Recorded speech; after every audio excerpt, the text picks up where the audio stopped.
perkenalkan, nama saya Desi Ranta Bertarian. Saya dari kelas 2A32 dengan NPM 20050300063.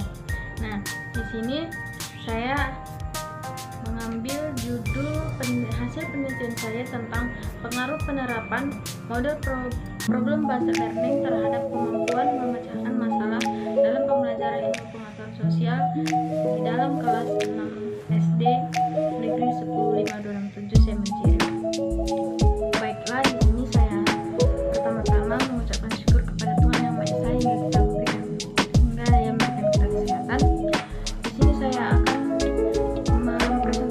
mempresentasikan hasil penelitian saya. Di sini saya mengucapkan salam kepada Bapak Dr.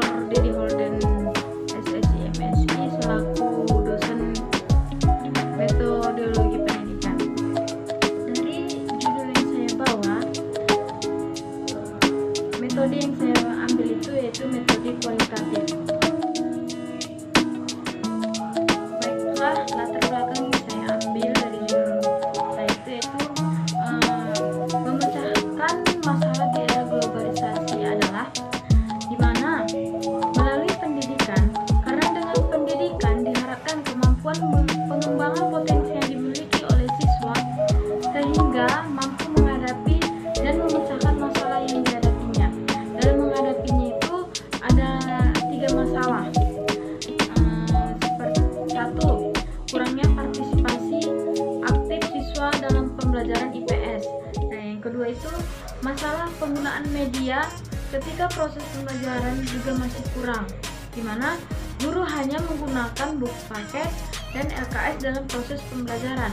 Nah, yang ketiga itu masalah kemampuan siswa dalam memecahkan masalah yang dirasa masih kurang. Mata pelajaran IPS bukan hanya menghafal konsep-konsep yang berkaitan dengan kehidupan sosial, tetapi juga siswa dituntut untuk memiliki kemampuan dasar untuk berpikir dan kritis. Rumusan masalah yang saya ambil itu seperti yang kita ketahui, banyak sekali masalah yang dihadapi anak didik terhadap pergaulan yang ada di dalam lingkungannya. Nah, rumusan masalahnya itu adakah pengaruh penerapan model PBL terhadap kemampuan memecahkan masalah IPS pada siswa kelas 6 SD Negeri 10 527 Semencirim? Tujuan penelitian yang saya ambil itu adalah untuk mengetahui atau tidaknya pengaruh penerapan model PBL terhadap kemampuan memecahkan masalah IPS pada siswa kelas 6 SD Negeri 10 527 Semencirim. Kajian pustaka. Nah, kajian pustaka itu saya mengambil 6 bagian. Yang pertama itu ada kajian model pembelajaran, yang kedua hakikat model problem based learning, yang ketiga itu karakteristik model PBL, yang keempat tujuan model PBL, yang kelima itu sistematik model PBL, yang keenam itu kelebihan dan kekurangan model PBL. Baiklah, saya akan menerangkan tentang model pembelajaran, di mana menurut Anur Rahman, model pembelajaran adalah kerangka konseptual yang melukiskan prosedur yang sistematis dalam mengorganisasikan pengalaman belajar untuk mencapai tujuan belajar tertentu. Nah, fungsinya dalam model pembelajaran itu sebagai pedoman bagi para perancang pembelajaran dalam proses pengajar dengan merencanakan aktivitas. Maksudnya aktivitas itu aktivitas dalam belajar mengajar. Itu yang dinamakan dalam model pembelajaran. Banyak sekali model-model yang kita inginkan dalam seperti model pembelajaran memberikan arahan, juga model pembelajaran yang berbeda seperti memisahkan satu model dengan model yang lain. Yang ketiga itu tentang kedudukan antara model-model yang bersifat horizontal. Yang keempat itu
penyelidikan dalam usaha memecahkan masalah.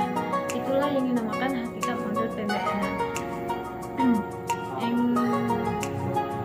selanjutnya itu tentang karakteristik model PBL, dimana karakteristiknya itu yang pertama ada proses pembelajaran dimulai dengan permasalahan, yang kedua permasalahan yang diberikan harus berhubungan dengan dunia nyata siswa, yang ketiga mengorganisasikan pembelajaran di sekitar permasalahan dan di sekitar disiplin ilmu, yang keempat itu memberikan tanggung jawab yang besar dalam membentuk dan menjalankan secara langsung proses belajar mengajar sendiri. Nah, yang kelima itu menggunakan kelompok yang kecil, yang keenam itu menuntut siswa mempresentasikan apa yang telah dipelajarinya dalam bentuk proses kinerja. Tujuan dalam model PBL itu adalah untuk membantu guru dalam memberikan informasi langsung kepada siswa, melainkan siswa aktif dalam mencari sekaligus membangun pengetahuannya sendiri. Itulah yang tujuan dari PBL, dia berperan aktif. Nah, dalam pelaksanaan PBL itu tugas perencanaan itu ada penetapan tujuan. Penetapan tujuan itu PBL itu bertujuan untuk mengembangkan keterampilan berpikir, memecahkan masalah, dan yang kedua itu merancang situasi masalah.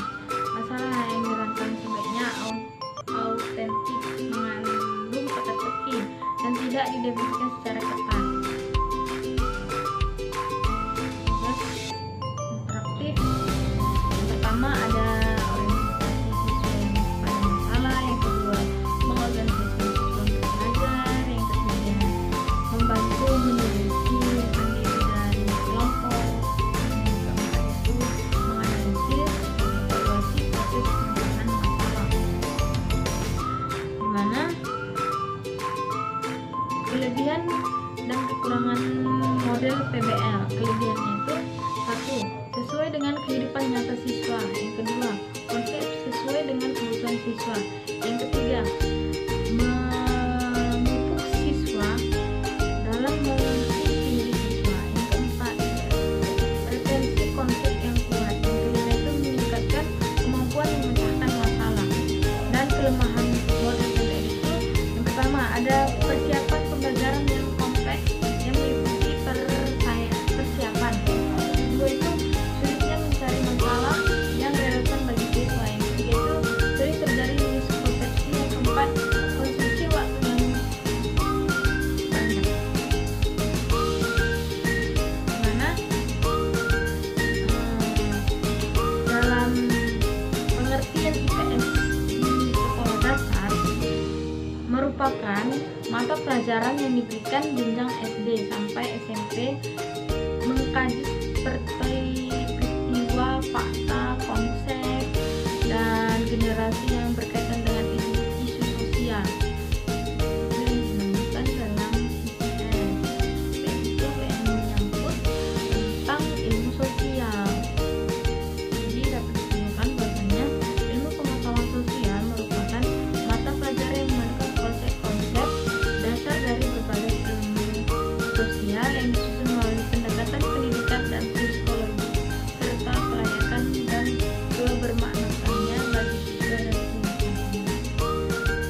Itulah yang dinamakan tentang IPS. Saya akan menjelaskan tentang metode penelitian, di mana pendekatan penelitian digunakan adalah pendekatan kuantitatif, di mana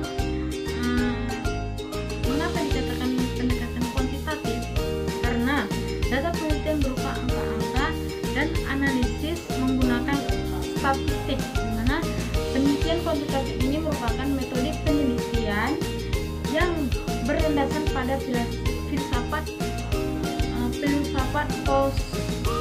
positivisme, digunakan untuk meneliti pada populasi atau sampel tertentu.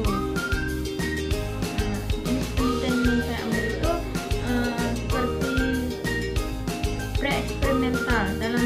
dalam pre-eksperimental ini tidak digunakan dalam variabel kontrol, sehingga dimungkinkan hasil eksperimen yang merupakan variabel dependen itu tidak semata-mata dipenuhi oleh variabel independen.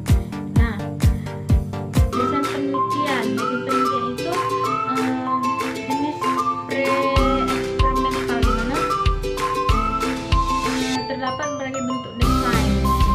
Salah satunya itu bentuk grup. Saya buat grup dengan bentuk desain menurut saya. Nah, populasi penelitinya itu menjelaskan bahwa wilayah penelitian yang terdiri dari objek yang mempunyai kualitas dan berkarakteristik tertentu yang ditetapkan oleh peneliti untuk dipelajari dan kemudian ditarik kesimpulannya.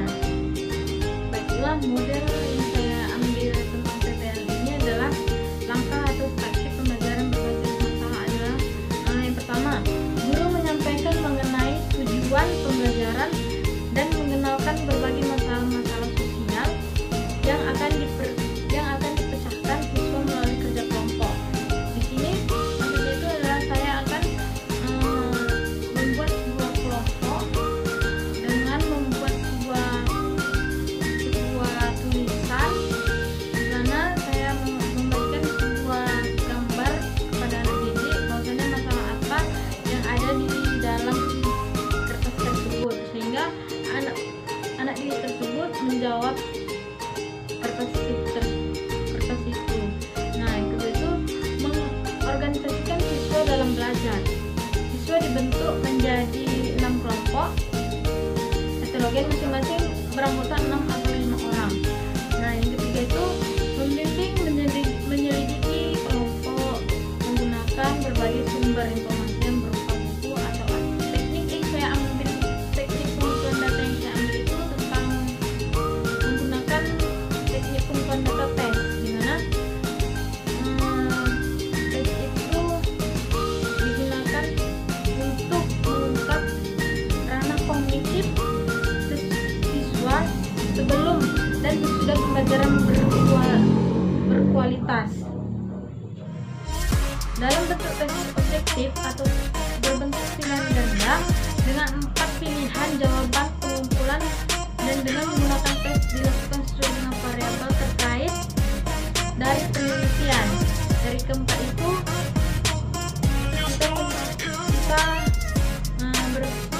peneliti ini yaitu kemampuan memecahkan masalah IPS, karena dalam ranah kognitif maka penelitian data untuk kemampuan memecahkan masalah IPS dilakukan menggunakan tes. Nah, yang kedua itu menggunakan observasi, di mana menggunakan teknik observasi ini berhubungan dengan perilaku manusia, proses kerja, gejala alam, dan apabila responden yang dimiliki tidak terlalu besar, peneliti menggunakan observasi, yakni peneliti tidak terlibat dan hanya sebagai pengamat independen saja.